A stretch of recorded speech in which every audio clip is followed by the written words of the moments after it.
Midnight light on a dim-lit screen, clicking through stories you wouldn't believe. Cold case trails and courtroom scenes, whispers from the grave and media dreams. Truth is stranger, hearts beat faster, in the shadows of a news disaster. Scrolling deep where secrets hide, you found the stories time won't deny. Headstones and headlines, the tales collide.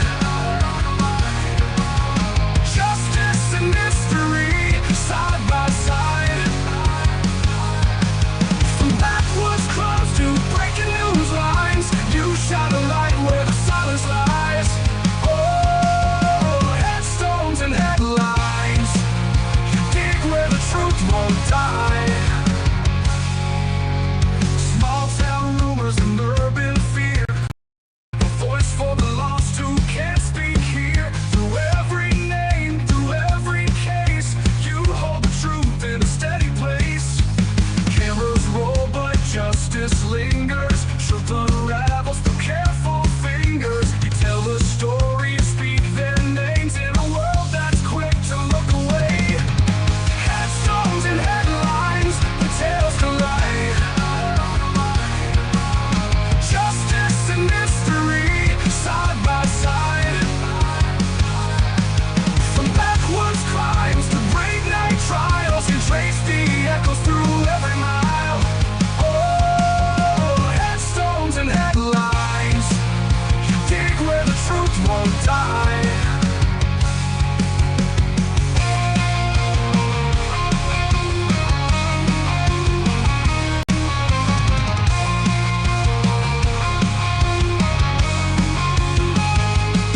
Some run from the dark, you walk right in with a question and a camera lens. It's not just a crime, it's the lives they led.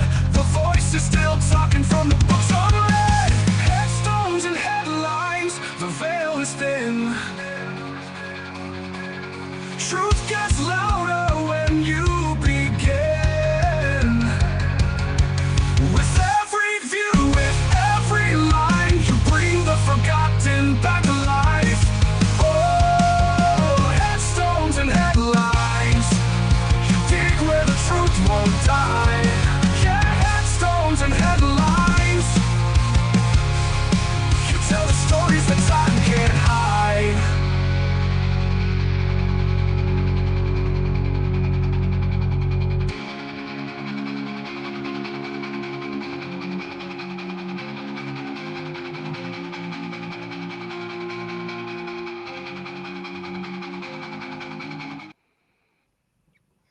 Hey everyone, how are you? Happy Monday. I saw Nanny had asked in the comments if I had a good day off, and I did, although it was raining all day, so I didn't really get to do anything outside, but I did clean out my freezer, which I hadn't done in a little bit of time, and got laundry done. So it was nice. I kind of just relaxed. Caudle Christopher Columbus is, well, if you don't know who he is, and I realized when I scheduled this that only those of us in the United States and possibly Spain know who Christopher Columbus is. He is allegedly who discovered America. And every October 13th, well, I don't think it's necessarily the 13th. I think it's the second Monday of October, regardless of the date, is Columbus Day.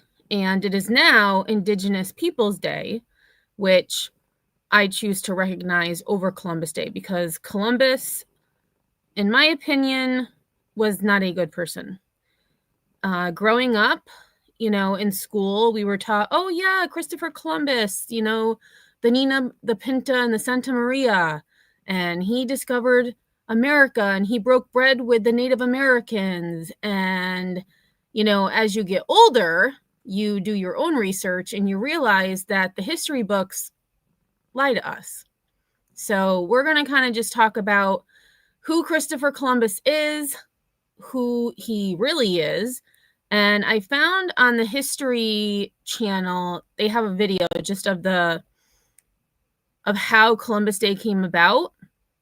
I believe it was Roosevelt who signed the declaration that the second Monday in October be Columbus Day.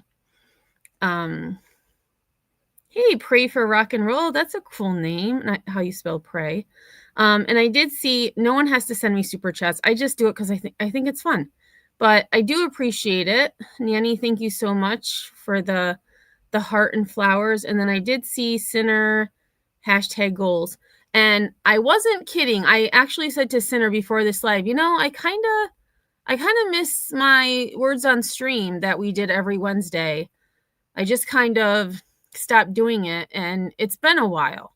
And I know I have new viewers, so I think depending on how this week goes at work and what, things happen in the news, I think Wednesday we'll get back to game night, because I don't know, it was fun. We were doing really good at it, and now that I have my new laptop, maybe it'll work better than it did in the past, because I would always have to start the stream a second time because the first time wouldn't work for some reason. So I'd have to end the live stream and then come back, and then it worked fine.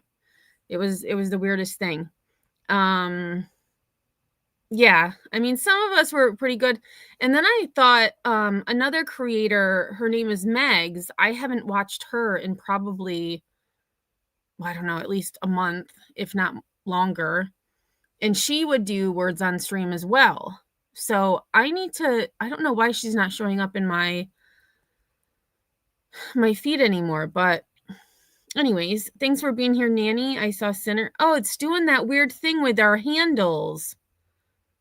So now I don't know. I probably know who people are, but like Pray for Rock and Roll has their not their actual screen name. So I was like, oh, that's a new person, but it's probably not a new person. I just don't know who it is because we're getting the thing. Well, that's annoying. That's the first time that's happened to me. I just noticed it. Hey, Pookie, how are you? Safe travels. I saw you're on your way to Des Moines. Hey, Spudler. I can't hear a thing because I have the sound down. Having dinner, but saw the title and was intrigued. I will watch on the replay later. Thanks. I appreciate that.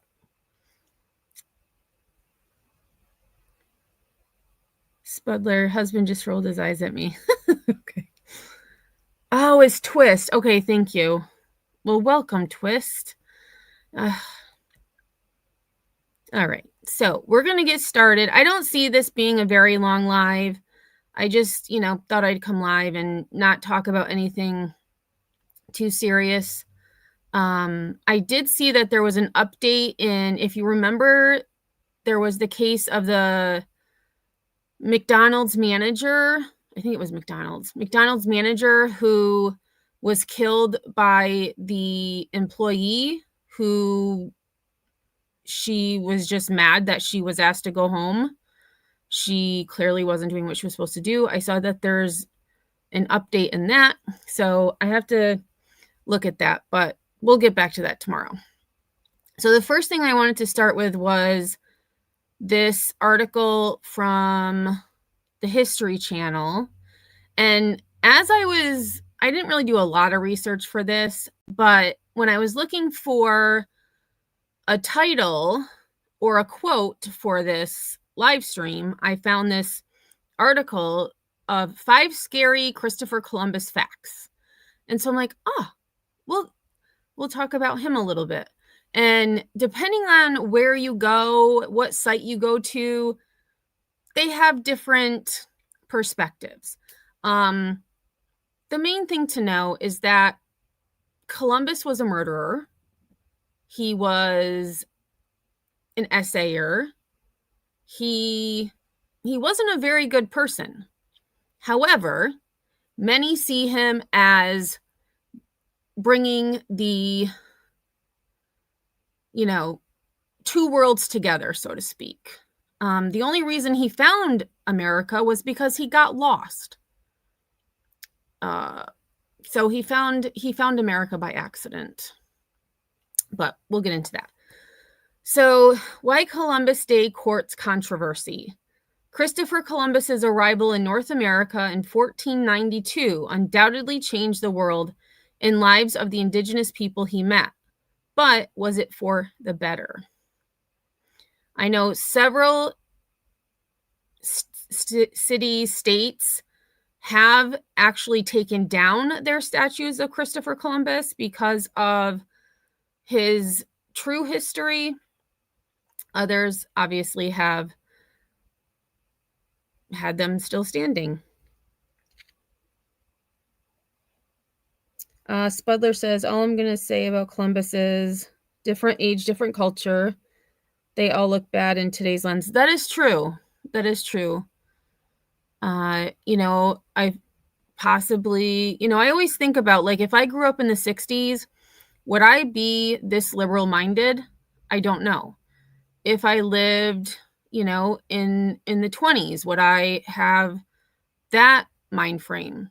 Or would I'd be on the other side of things? It's all the what ifs, but that is a good point. That is a very good point. So more than 500 years after he, quote, discovered the New World, kicking off centuries of exploration and colonization of the Americas, Christopher Columbus is honored with a federal holiday on the second Monday of every October. However, as historians have continued to dig into the life of Christopher Columbus, controversy has arisen over continuing to honor the Italian explorer as a hero. So that is where the poll came in. Is he a villain, a hero, both, or neither? And some of you don't know who he is, so you may not know, you may not have an opinion, and that's okay. So I'm going to show this video. So it's about three and a half minutes. The real story of Columbus. When Columbus made landfall in the Caribbean, he believed it to be Asia, his intended destination.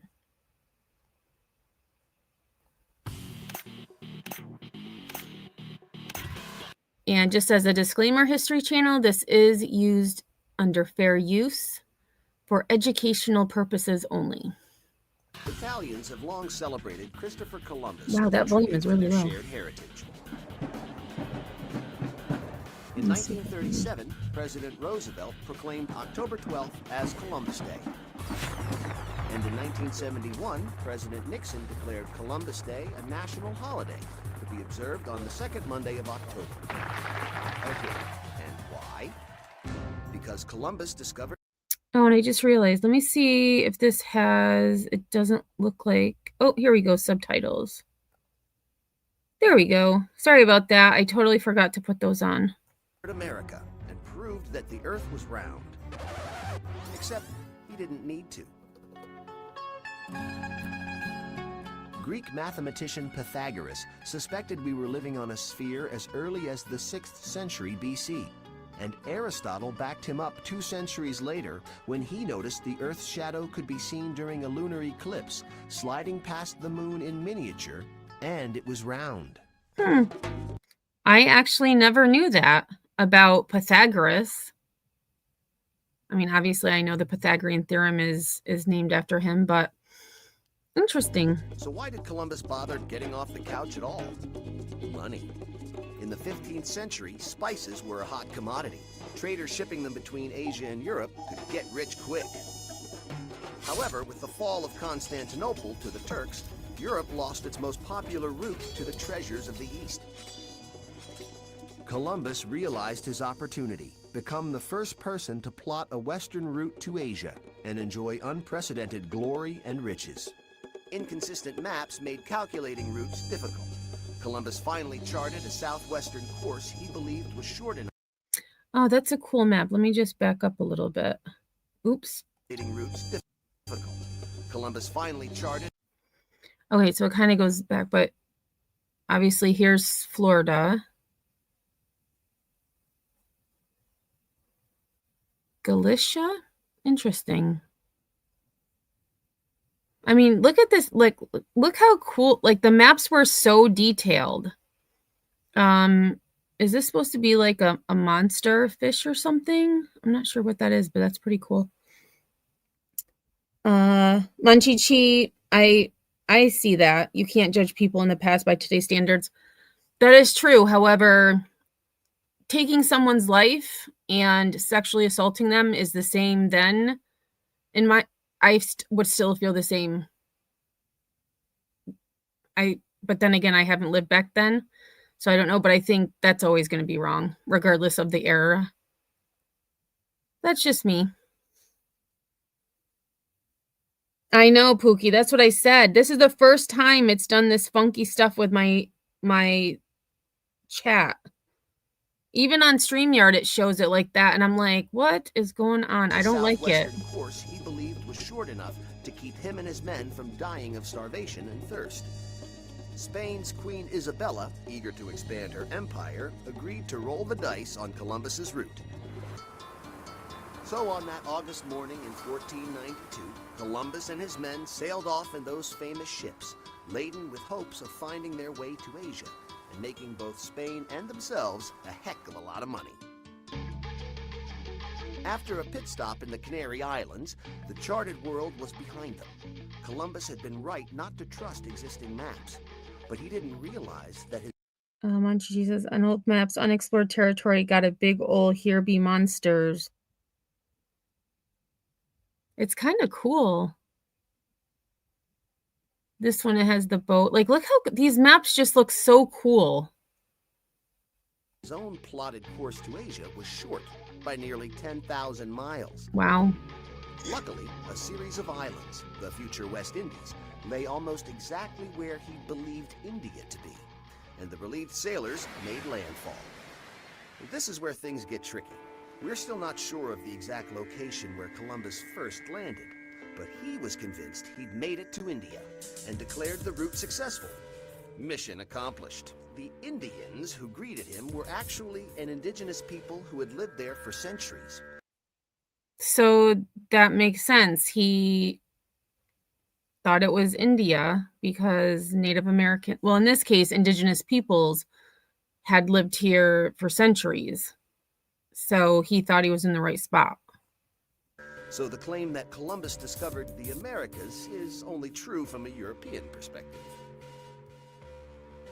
But as far as Columbus was concerned, he was right where he'd expected to be.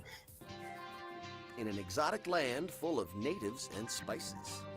Columbus returned to the Spanish court a hero.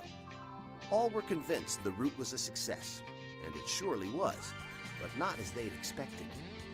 Columbus inadvertently achieved the monumental task of joining the two hemispheres, in effect doubling the size of the habitable planet and establishing trade between the continents. So, on Columbus Day, raise a glass to famed navigator Christopher Columbus, who missed the mark and hit it just the same.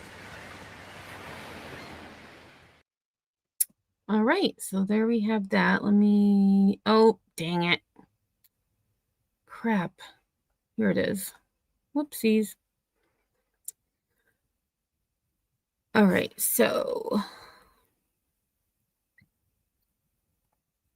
Columbus saw indigenous Americans as obstacles.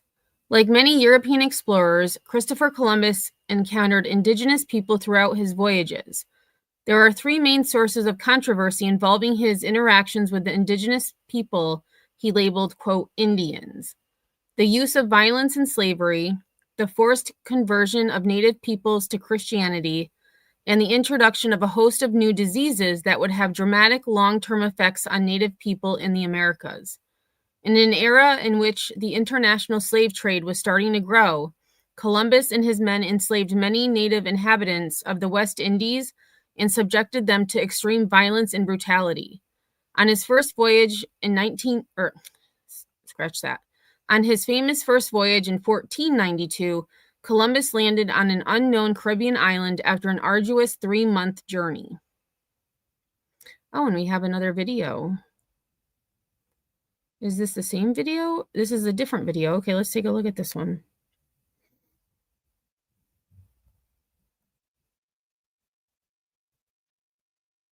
Oops. 1490.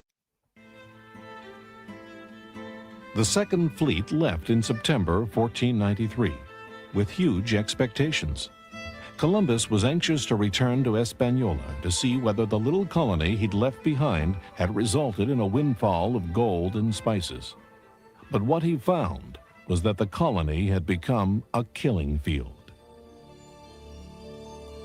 Oh, dang, this one There doesn't was have closed increasing captioning. friction over the Spaniards wanting food, over their treatment of the women, over their demands for gold, and finally they were all killed, probably massacred by the infuriated indigenous people. And that unfortunately sets the tone for all the later interaction between the Spaniards and the indigenous inhabitants of the West Indies. From this point on, the Indians became little more than slaves. Every Indian over 14 years old was forced to mine for gold. They're taken from their total freedom and they're forced to get gold, which is a meaningless substance for them, out of the ground to give to these people, and they're forced and they're beaten and they're exploited. The Indians simply, when they were caught up in this, they lost the will to live. They could not picture the world that the Spanish imagined. But it's a world Columbus had imagined from the start. The first day he encounters the Indians, he talks about what beautiful bills they are and what good slaves they're going to make. And see, I can't even, I mean, I guess back in the day, you know, they had, I can't understand how anyone would have the frame of mind to want to enslave other people to do work for them. I can't comprehend it. He takes Indians who come to him to trade and he captures them and he keeps them. Columbus was a man of his times. Columbus, like the settlers, was there to make money. He was not too particular about the ways that he chose to make money, because that's the way people behaved. There was a flourishing slave trade in Europe in the Middle Ages. Slavery was a customary part of European society. It didn't seem in any way unnatural for Columbus or the other settlers to do this. One of the chiefs has a vision when he takes this drug cohobe, in which he sees that a clothed people will come and destroy the Indians, and that after he dies, his people won't live long, that they will die in starvation and in slavery. So scary, too.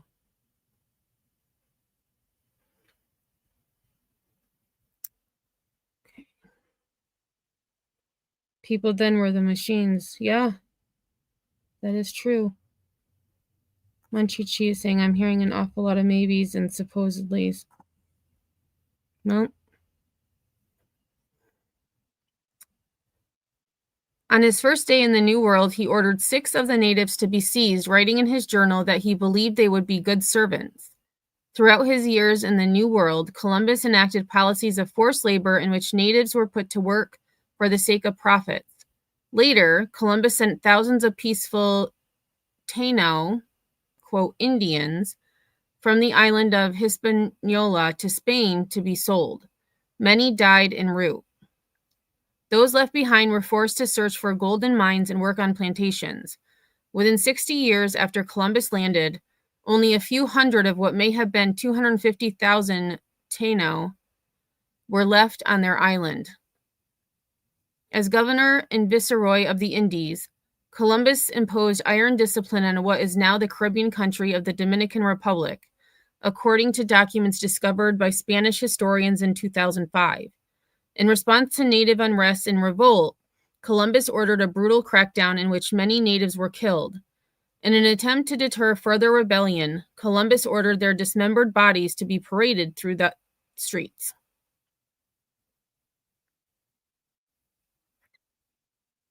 Yeah, he was sinner. He was lost, literally. The age of exploration introduced deadly diseases to indigenous peoples. No, pause. Renaissance zombies? What?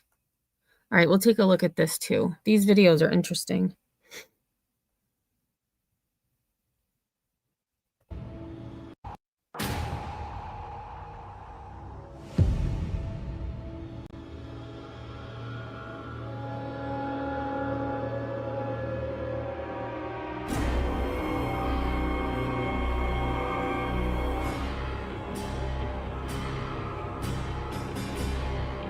What the hell?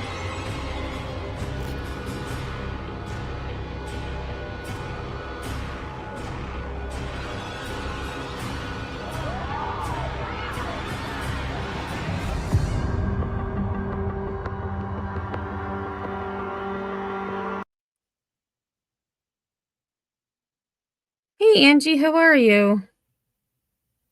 Chi says there's more slaves right now than there was back then. I don't know about that. I mean, there is, if you think about trafficking as a form of slavery, I can see that. So here you have, these indigenous peoples of the Americas, just living their best lives, and these intruders arrive and not only force them into mining for gold, but bring these diseases. And, I think back to when C-19 first hit and just the amount we didn't know. And being in New York, which New York City got hit really hard. Up here, the hospitals were pretty full. But not knowing and how scary that was, and then, here it just, the mystery disease kills its host slowly.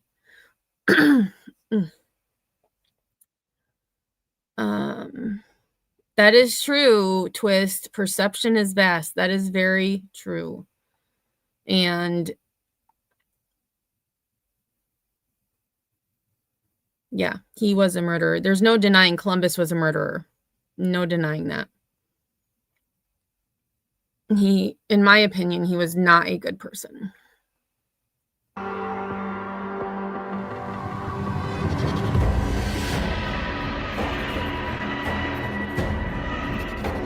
Oh, God. So it started with genital blisters, or ulcers, I should say. Then fever, rash, joint and muscle pain.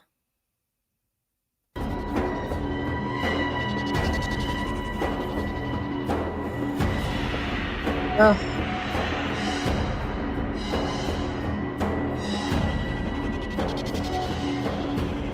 Oh, I can't imagine.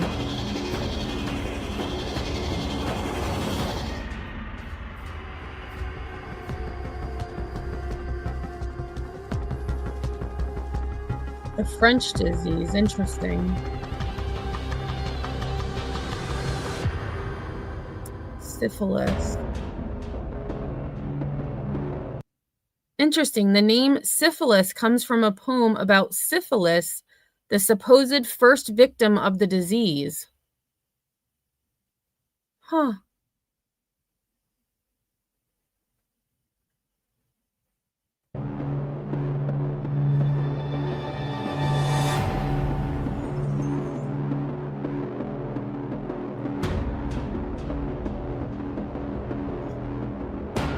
Gosh, isn't that quite the picture?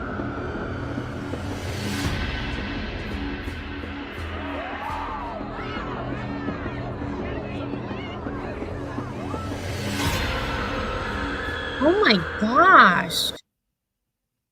Why would you, this makes no sense. So, I guess this is where, but why would you cut their ears and nose off if it's an STD? That makes no sense.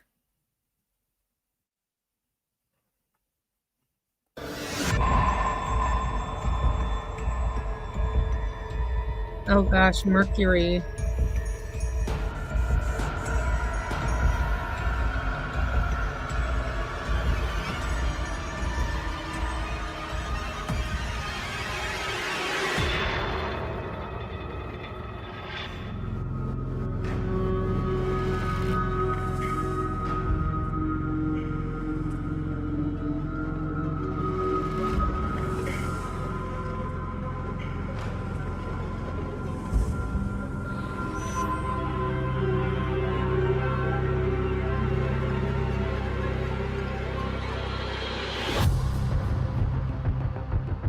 Okay, so this is where Columbus comes in.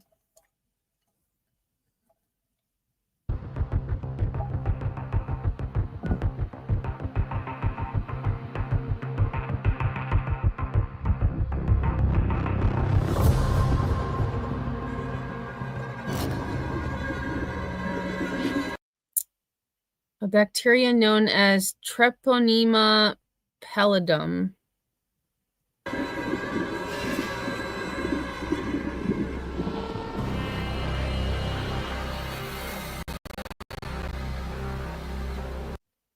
I didn't realize he died so soon after, 1506.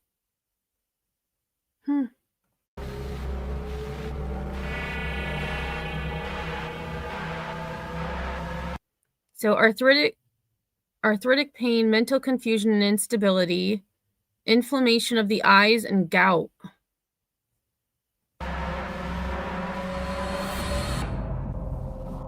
Oh, all consistent with undiagnosed and untreated syphilis.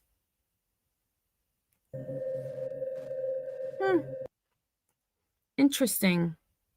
I will say I am learning things that I didn't know. Skin eater. Oh, yuck. Did Columbus start? Oh, wait, that's the name of the video. In addition to the controversy over enslavement and violent rule, the age of exploration that Columbus helped lead had the additional consequences of bringing new diseases to the New World, which would, over time, devastate the native populations of many New World islands and communities. In the broader sense, historians have used the phrase Columbian exchange to describe the exchange of plants, animals, and goods between the East and West that his voyages sparked. Though the effects were widespread and cannot all be dismissed as negative, critics of Columbus have asserted that the worst aspects of this exchange added up to biological warfare. Eventually, his methods and actions caught up with Columbus. A number of settlers lobbied against him at the Spanish court, accusing Columbus of mismanagement. In 1500, the king and queen sent in a royal administrator who detained Columbus and his brothers and had them shipped home.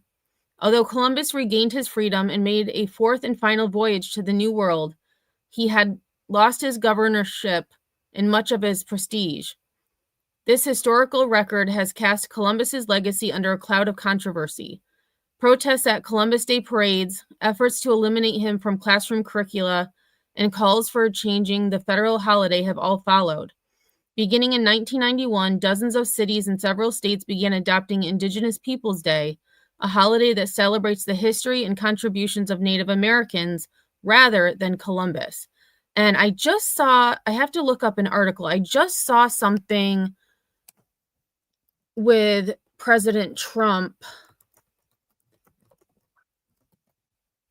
One second. Indigenous.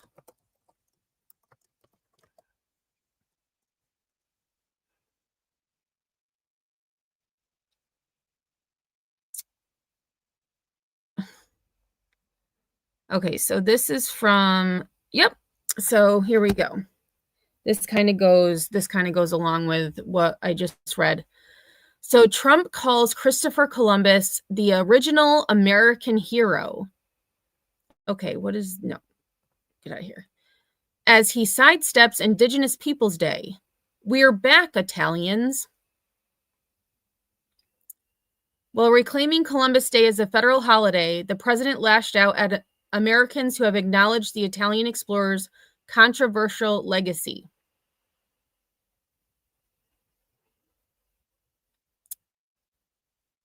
President Donald Trump is claiming that left-wing arsonists have destroyed and dishonored the memory of Christopher Columbus.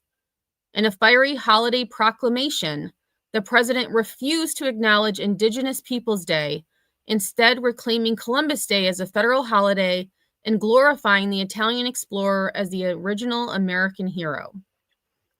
Columbus's accidental 1492 discovery of Caribbean islands and the name of the Spanish crown opened indigenous people up to the ravage of European diseases, as well as their mass enslavement and deportation.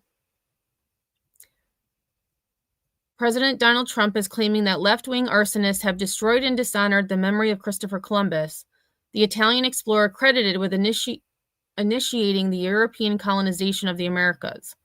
Ahead of Indigenous Peoples Day on October 13th, a widely accepted alternative to Columbus Day that acknowledges Native Americans' perspective of colonization, Trump shared a lengthy proclamation that sought to reclaim Columbus as a true American hero and reestablish his holiday.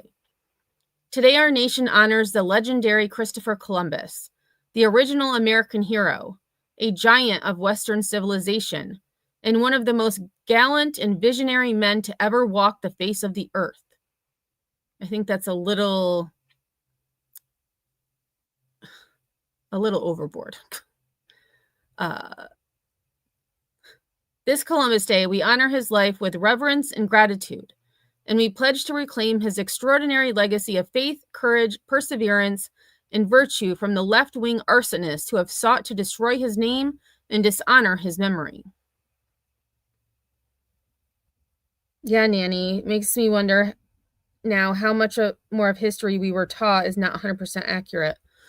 I remember in high school when we were learning about the Civil War, slavery wasn't mentioned at all in our history books. And I remember I brought it up in class, like, well, what about this? What about slavery? And my teacher and I got into an argument because that's not what we're talking about right now. Well, that's what I was talking about. He ended up asking me to leave. So I did. I happily obliged.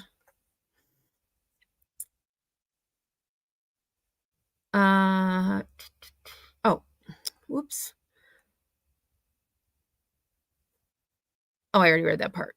He continued, outrageously, in recent years, Christopher Columbus has been a prime target of a vicious and merciless campaign to erase our history, slander our heroes, and attack our heritage.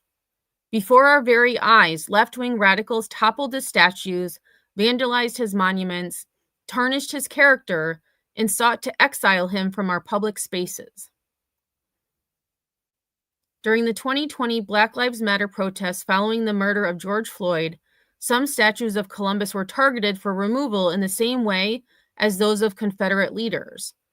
Under my leadership, Trump promised in his proclamation, those days are finally over, and our nation will now abide by a simple truth. Christopher Columbus was a true American hero, and every citizen is eternally indebted to his relentless determination. Negative, sir. Negative.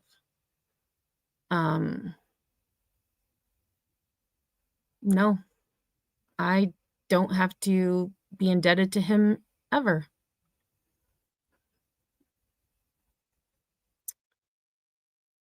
Well, Columbus's accidental discovery of Caribbean islands during his 1492 voyage did, quote, open the vast frontier and untold splendors of the New World to Europe, as Trump wrote in his proclamation. He has become a controversial figure for how he treated people who were already inhabiting the Americas. During these lands, in the name of his Spanish sponsors, led the introduction of European diseases to native people, as well as their enslavement and deportation in massive numbers. Elsewhere in Trump's proclamation, he praises Columbus for landing in the modern-day Bahamas and, quote, dedicating the land to God and settling in motion America's proud birthright of faith, end quote. Most experts maintain that Columbus never set foot in North America. Spanish conquistadors did eventually make their way to the mainland, where they set up a system known as encomienda. Rather than being granted a parcel of land in the New World, Spanish masters were gifted indigenous people, sometimes entire villages at a time, who could be used as slaves to farm, mine, and build their settlements. Masters often only paid for the labor and small amounts of clothing and food, if that, and accusations of abuse were rampant.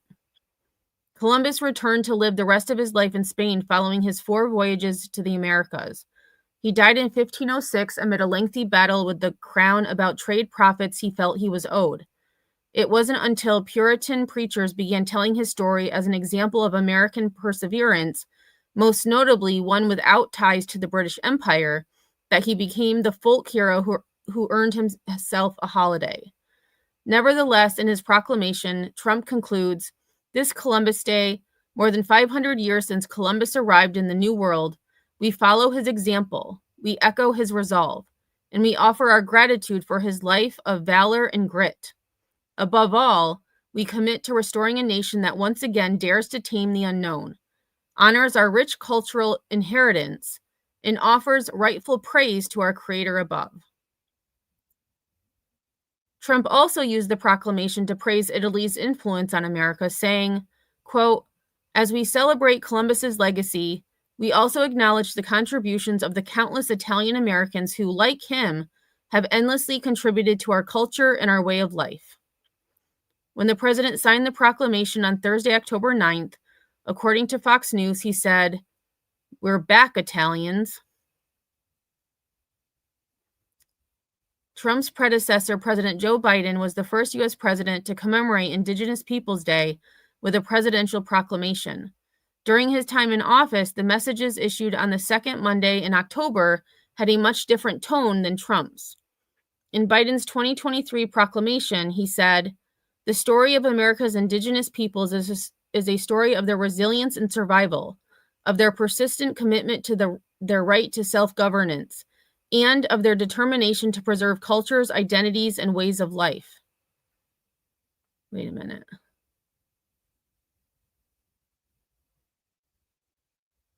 Okay, so it's similar, but a little bit different. Long before European explorers sailed to this continent, Native American and Alaska Native nations made this land their home, some for thousands of years before the United States was founded. They built many nations that created powerful, prosperous, and diverse cultures, and they developed knowledge and practices that still benefit us today. Okay, it's almost done. Okay, I'll read the rest. Biden's 2024 message even went so far as to address the mistake of past generations and figures like Columbus, who trampled on Native populations in the service of finding a new world of their own. Because of our nation's failed policies of the past, generations of Native people have faced cruelty, violence, and intimidation. They were forced to leave their homelands, prohibited from speaking their own languages and practicing their sacred traditions, and forced into assimilation. Indigenous lives were lost, livelihoods were ripped away, and communities were fundamentally altered.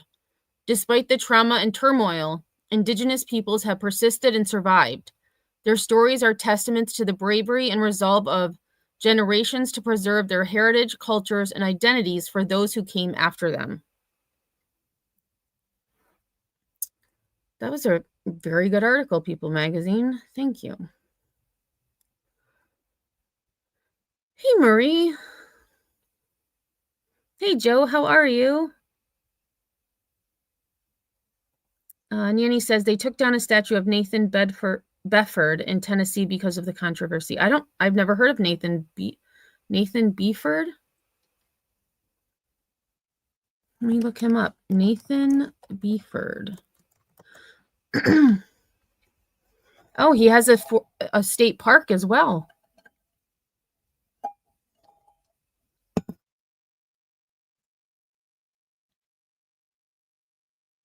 And so Forrest Gump is named after Confederate Army General Nathan Bedford Forrest. Is that the same person? Forrest claims, oh, that must be a different person. Okay. a sailor. I spelled it right. They're not. Okay, I wasn't even paying attention. It was spelled wrong. They're not. Google isn't coming up with Nathan Beeford, just Bedford.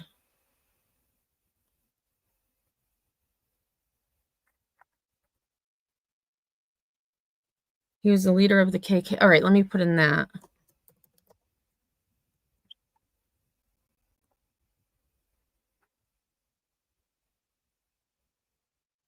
Oh, Bedford. So it is Bedford.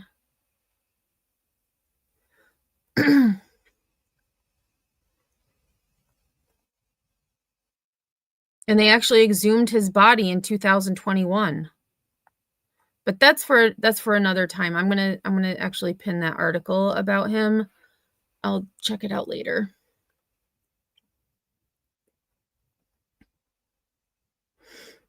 Sinner says, read Howard Zinn's The People's History of the United States. It features firsthand accounts of the forming of this country. Interesting. People's History of the United States. Hang on, let me just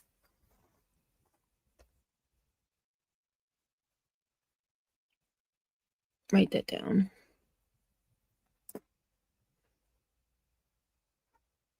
Hey, Marie says, thank God we know the wrongs in history and change our ways. Well, hopefully some people I feel like are set in the old ways. Hey, Grain, how are you? Okay.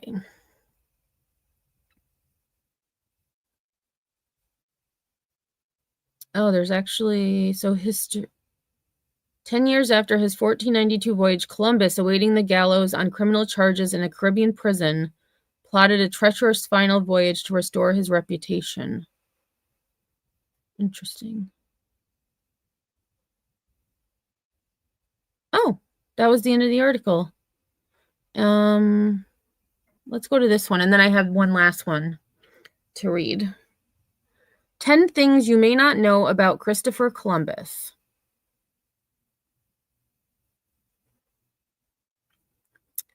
1. Columbus didn't set out to prove the earth was round. Forget those myths perpetuated by everyone from Washington Irving to Bugs Bunny. There was no need for Christopher Columbus to debunk the flat earthers. The ancient Greeks had already done so. As early as the 6th century BC, the Greek mathematician Pythagoras surmised the world was round, and 2 centuries later, Aristotle backed him up with astronomical observations. By 1492, most educated people knew the planet was not shaped like a pancake. Good way to put it. 2. Columbus was likely not the first European to cross the Atlantic Ocean. That distinction is generally given to the Norse Viking Leif Erikson, who is believed to have landed in present-day Newfoundland around 1000 AD, almost 5 centuries before Columbus set sail. Some historians even claim that Ireland's St. Brendan or other Celtic people crossed the Atlantic before Erikson. While the United States commemorates Columbus, even though he never set foot on the North American mainland, with parades and a federal holiday, Leif Erikson Day on October 9th receives little fanfare. I had not realized there was a Leif Erikson Day on the 9th, which was Thursday. This past Thursday. Oh, the statue of Nathan Bedford was taken down in 2021.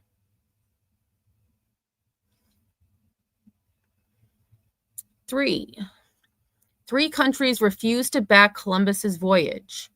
For nearly a decade, Columbus lobbied European monarchies to bankroll his quest to discover a western sea route to Asia. In Portugal, England, and France, the response was the same. No. The experts told Columbus his calculations were wrong and that the voyage would take much longer than he thought. Royal advisors in Spain raised similar concerns to King Ferdinand and Queen Isabella. Turns out the naysayers were right. Columbus dramatically underestimated the Earth's circumference and the size of the oceans. Luckily for him, he ran into the uncharted Americas. So he really wasn't that smart. Or he was just defiant and said, I'm going to do it anyways. 4. Nina and Pinta were not the actual names of 2 of Columbus's 3 ships. In 15th century Spain, ships were traditionally named after saints. Salty sailors, however, bestowed less than sacred names upon their vessels. Mariners dubbed one of the 3 ships on Columbus's 1492 voyage the Pinta, Spanish for the painted one or prostitute. I had no idea. So here we're teaching children about the Nina, the Pinta, and the Santa Maria. And Pinta was slang, was a nickname of the ship that meant prostitute.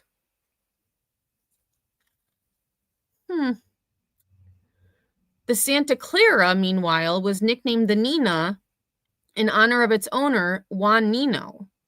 Although the Santa Maria is called by its official name, its nickname was La Galega, after the province of Galicia in which it was built.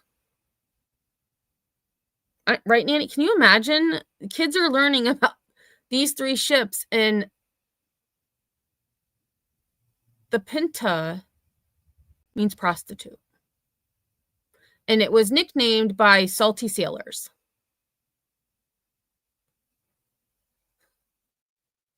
And I can understand the Nina, like Nina, they nicknamed it Nina instead of Nino. I can understand that. But I did not know that. 5. The Santa Maria wrecked on Columbus's historic voyage. On Christmas Eve of 1492, a cabin boy ran Columbus's flagship into a coral reef on the northern coast of Hispaniola, near present-day Cap Haitian, Haiti. Its crew spent a very unmerry Christmas salvaging the Santa Maria's cargo. Columbus returned to Spain aboard the Nina, but he had to leave nearly 40 crew members behind to start the first European settlement in the Americas, La Navidad. When Columbus returned to the settlement in the fall of 1493, none of the crew were found alive.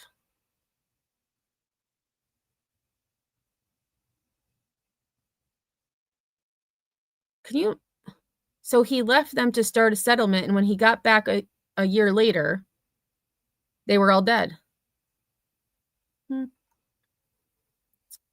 6. Columbus made 4 voyages to the New World. Although best known for his historic 1492 expedition, Columbus returned to the Americas 3 more times in the following decade. His voyages took him to the Caribbean islands, South America, and Central America. So he never even set foot in North America. Yet we celebrate him every October. Well, I don't celebrate him, but many do. 7. Columbus returned to Spain in chains in 1500. Columbus's governance of Hispaniola could be brutal and tyrannical. Colonists complained to the monarchy about mismanagement, and a royal commissioner dispatched to Hispaniola arrested Columbus in August 1500 and brought him back to Spain in chains. Although Columbus was stripped of his governorship, King Ferdinand not only granted the explorer his freedom, but subsidized a 4th voyage.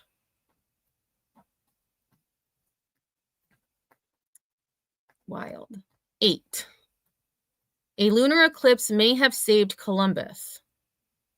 In February 1504, a desperate Columbus was stranded in Jamaica, abandoned by half his crew and denied food by the islanders. The heavens that he relied on for navigation, however, would guide him safely once again. Knowing from his almanac that a lunar eclipse was coming on February 29, 1504, Columbus warned the islanders that his god was upset with their refusal of food and that the moon would, quote, rise inflamed with wrath as an expression of divine displeasure. On the appointed night, the eclipse darkened the moon and turned it red, and the terrified islanders offered provisions and beseeched Columbus to ask God for mercy.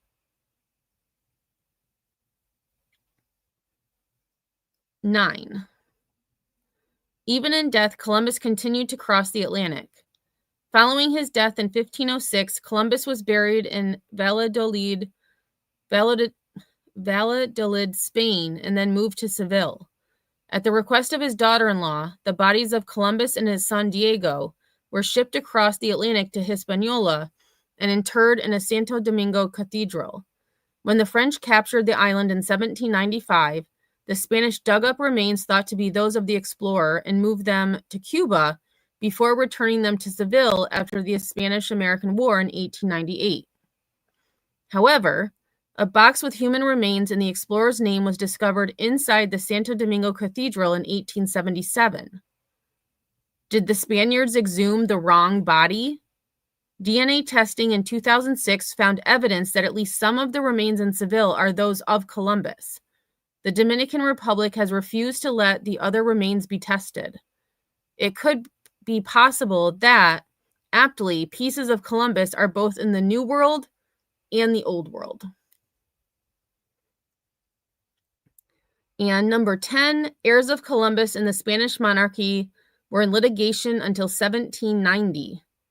After the death of Columbus, his heirs waged a lengthy legal battle with the Spanish crown, claiming that the monarchy shortchanged them on money and profits due to the explorer.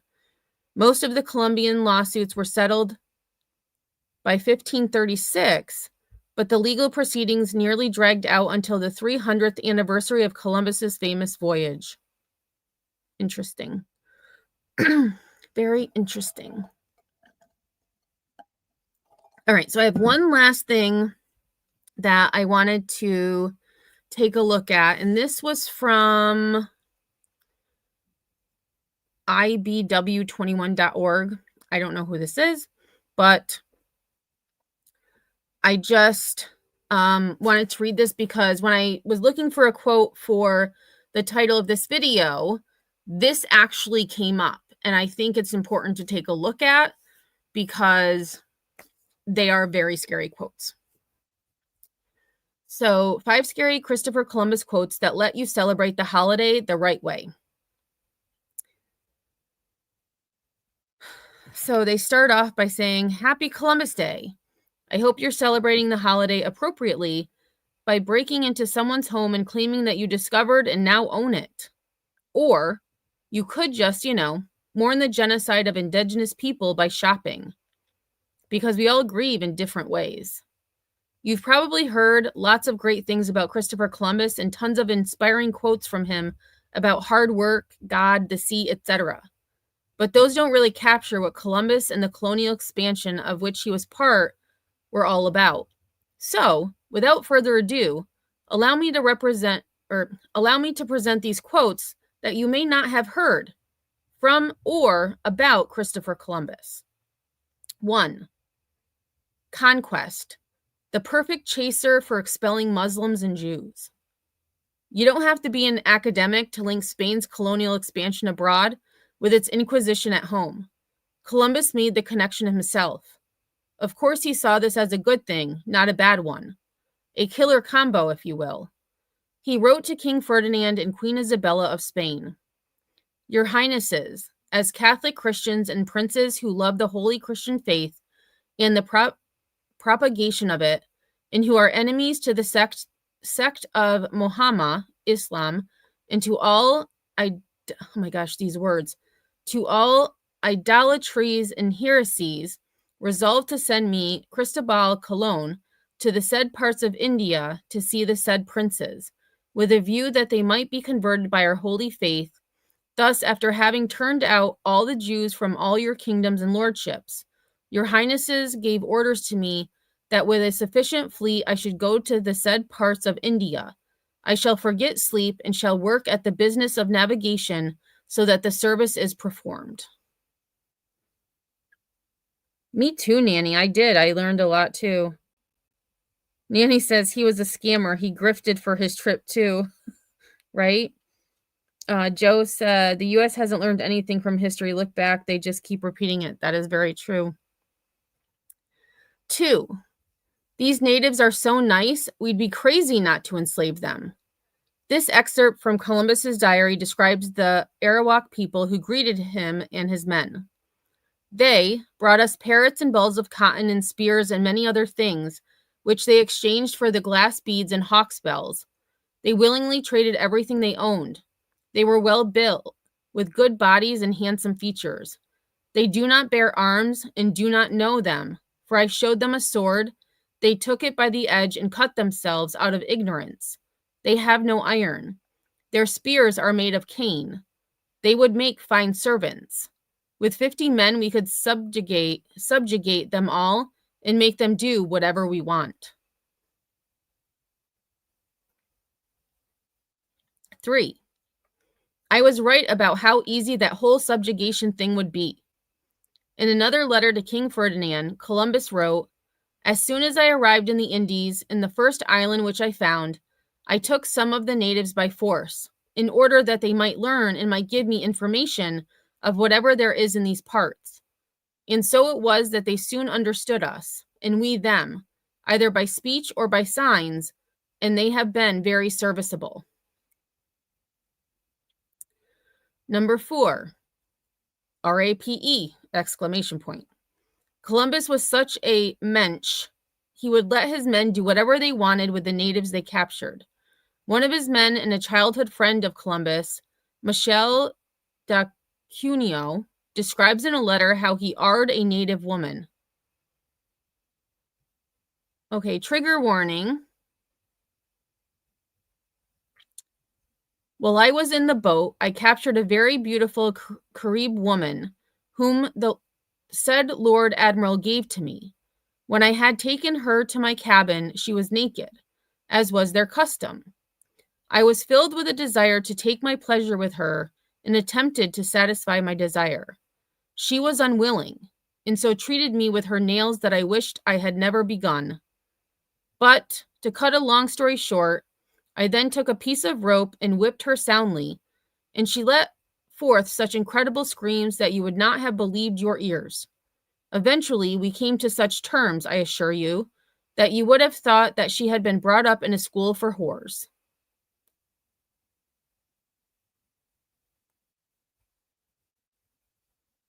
It's disgusting. Absolutely disgusting. 5. Not so Christian. But the anecdote captured above was not some isolated incident of cruelty. Ironically, but in no way surprisingly, the Spanish who came to save the, quote, heathens from their idolatry weren't very Christ-like in their behavior. In his book, The Devastation of the Indies, Bartolomé de las Casas, the priest who accompanied Columbus on his conquest of Cuba, detailed the abuse and murder of the native population. Endless testimonies prove the mild and pacific temperament of the natives, but our work was to exasperate, ravage, kill, mangle, and destroy. And And the Christians, with their horses and swords and pikes, began to carry out massacres and strange cruelties against them. They attacked the towns and spared neither the children, nor the aged, nor the pregnant woman, nor women in childbed, not only stabbing them and dismembering them, but cutting them to pieces as if dealing with sheep in the slaughterhouse. They laid bets as to who, with one stroke of the sword, could split a man in two, or could cut off his head, or spill out his entrails with a single stroke of the pike. They took infants from their mothers' breasts, snatching them by the legs and pitching them head first against the crags, or snatched them by the arms and threw them into the rivers, roaring with laughter and saying as the babies fell into the water, "Boil there, you offspring of the devil." Other infants they put to the sword along with their mothers and anyone else who happened to be nearby. They made some low, wide gallows on which the hanged victims' feet almost torched the ground, stringing up their victims in lots of 13 in memory of our Redeemer and his 12 apostles, then set burning wood at their feet and thus burned them alive. All in the name of Jesus they did this. Not very Christian, if you ask me.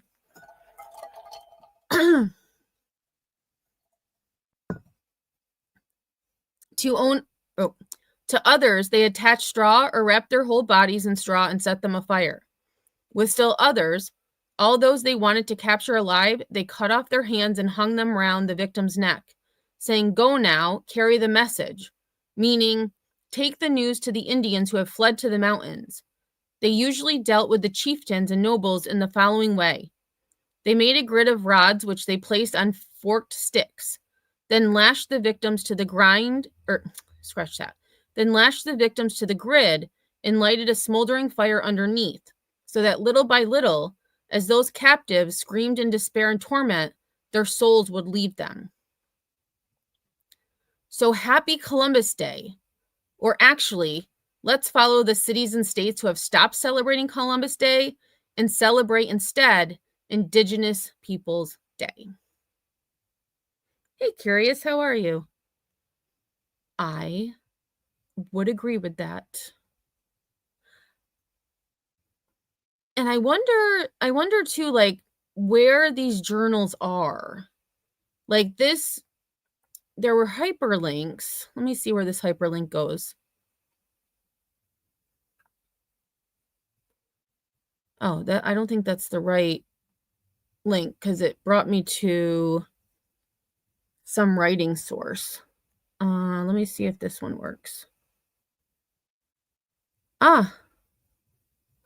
Evidence for grand jury consideration in regards to Christopher Columbus.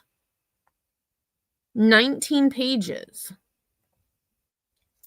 I am not going to go through this, but if anyone is interested, I'll just show you what it looks like. I'll put the link in chat. So here, this was the cover page. Evidence for grand jury consideration. Let me see if I can zoom in. R.E. Christopher Columbus, and it has page 1, murder, theft, slavery, forced labor, kidnapping, torture, assault, genocide, rape, and disobeying orders. It's 19 pages. So I'm going to drop this link if anyone is interested.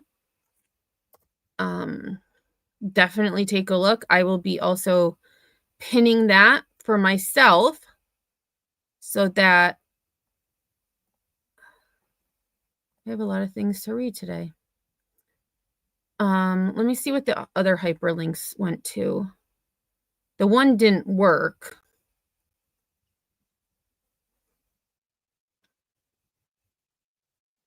Okay, these are the sources that they used. Okay, so actually what I'll do is share this article that I just read, the 5 quotes that Columbus said. It has hyperlinks that'll bring you to different articles that have a lot more information. I just don't, like, they're really long articles. So let me actually end the poll just to see where we're at there. Let me just see. Okay, and that one won't let me go to the hyperlink. Okay. Well, they tried to cite their sources. It just didn't work. So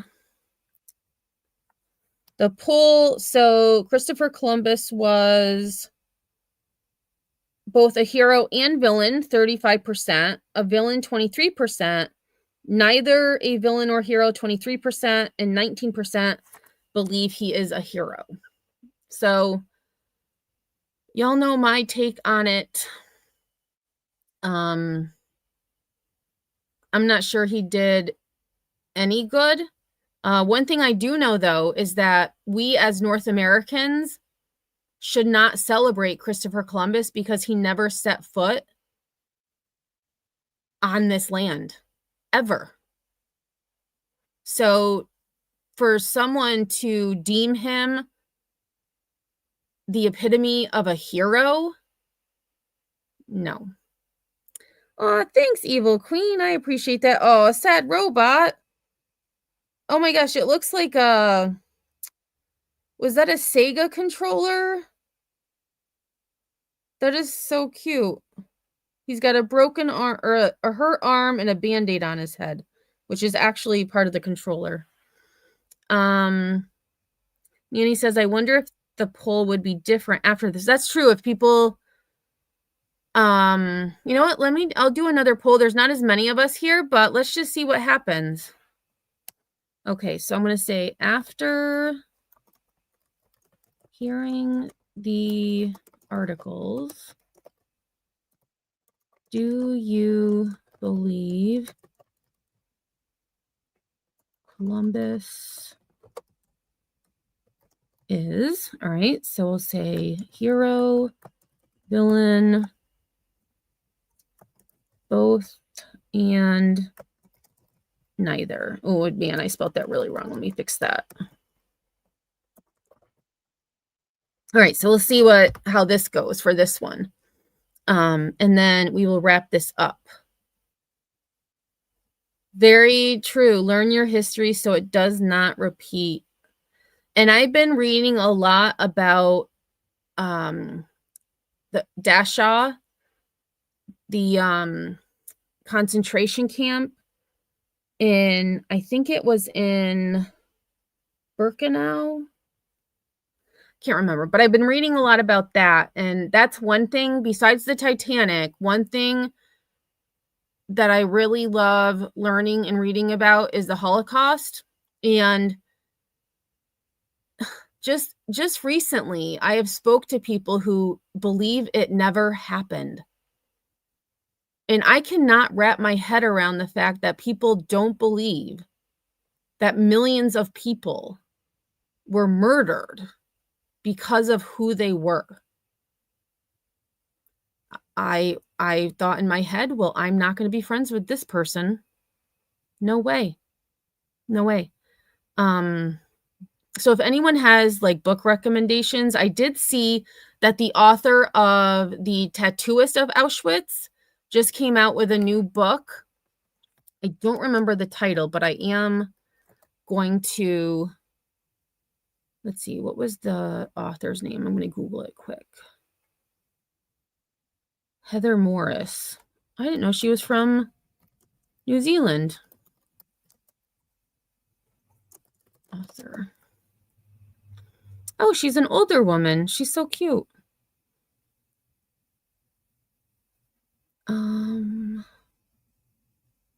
I don't know what her new one is, but I did also read Silka's Journey. That was pretty good. Let's see, books. The Wish. That's the new one. The Wish, it's called. And she has a new one, The Piano Teacher of Montparnasse. Not sure how that's pronounced. Oh, Montparnasse. I'm not sure. But that's a really good book that I've read. Hashtag typo crew. Joe says, I went to the Holocaust Museum in DC. That's a great museum to go to. I've been there once, and the one thing I will never forget is the shoes. The shoes. I can still see it in my head. And that was at least 20 years ago I went. Yeah. And I had, when you go to the Holocaust Museum, you're able to get like one of the victims, one of the Jews who lost their lives. And I have the paper somewhere. I have to find it. I'm pretty sure I had a young boy was the person that I got to learn about. I just thought of that. I totally forgot I had that. Now I need to remember where the heck I put it. Yeah, The Tattooist of Auschwitz. Oh my gosh, so good. And the other one, if you like books about the Holocaust, Sarah's Key, I read in one day. One day. It was so good. Let me look up who the author of that one is. Sarah's Key. It's also a movie. Tatiana de Rosnay is the author. I don't know if I've seen the movie. I don't remember seeing it. But that one, Sarah's Key, is another one that I haven't forgotten about. And I read that probably 20 years ago. All right, so let me end this second poll. If someone hasn't voted, vote now or forever hold your peace. And then we will wrap this up. All right, so 3, 2, 1, and poll. All right, so with those of us here, 88% believe that he was a villain. 13% believe he was neither a villain or hero. No one believes he's a hero, and no one believes he's a villain and hero. So that was interesting. Very interesting. So tomorrow I am planning on being live at 4:30 Eastern again. There is some updates. The Robert Brooks death trial will also be continuing tomorrow, so I will have updates on that. And that's all I got. I do have a premiere happening on my second channel at 7 p.m. Eastern. It's about 30 minutes long. It is the last part of September 18th, 2023. And I have to figure out what is next in the timeline because I honestly do not know. There's, I'm slowly going through things on my computer. Now that I have my new laptop, I'm trying to clean out my old computer and get things in order. It's painstakingly difficult. And I wish I had been more organized back then, but you live and learn. So have a great day, night, morning, wherever you may be. If you aren't sure about my second channel, you will be redirected there once my outro ends, or you can look up beneath the headstones. It should come up right away. So have a great night. If you're watching on the replay, #replay, leave a comment below. If you haven't hit that like button, please do so on your way out. And until next time, I will see y'all on the flip side.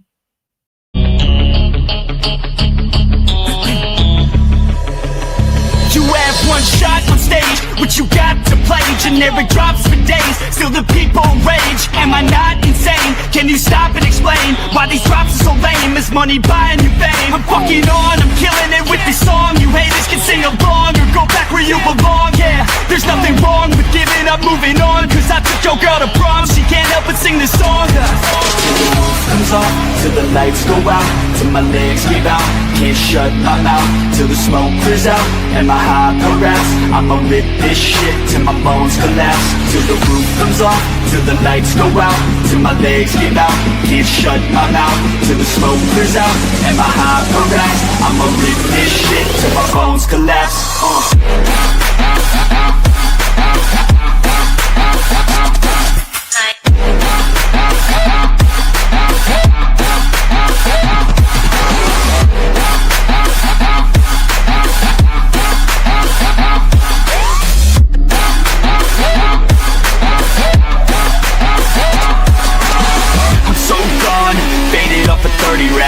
So on like a light switch, flirting back.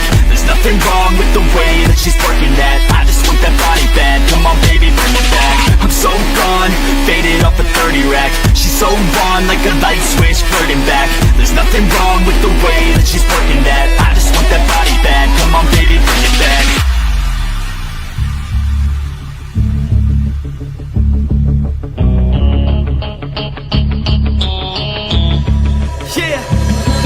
I rap with a passion, yeah, I got it in me. I've been waiting quite a long time for y'all to hear me. It's about damn time you put some stock into me. You're either sponsoring me or fucking bothering me. And the fact is, we just practice all this madness. That is why our status is like a canvas. Chances our advancement is enhancing. And this new expansion's like a mansion. Comes off till the lights go out, till my legs give out. can't shut my mouth till the smoke clears out and my high progress. I'ma rip this shit till my bones collapse, till the roof comes off, till the lights go out, till my legs give out. Can't shut my mouth till the smoke clears out and my high progress. I'ma rip this shit till my bones collapse.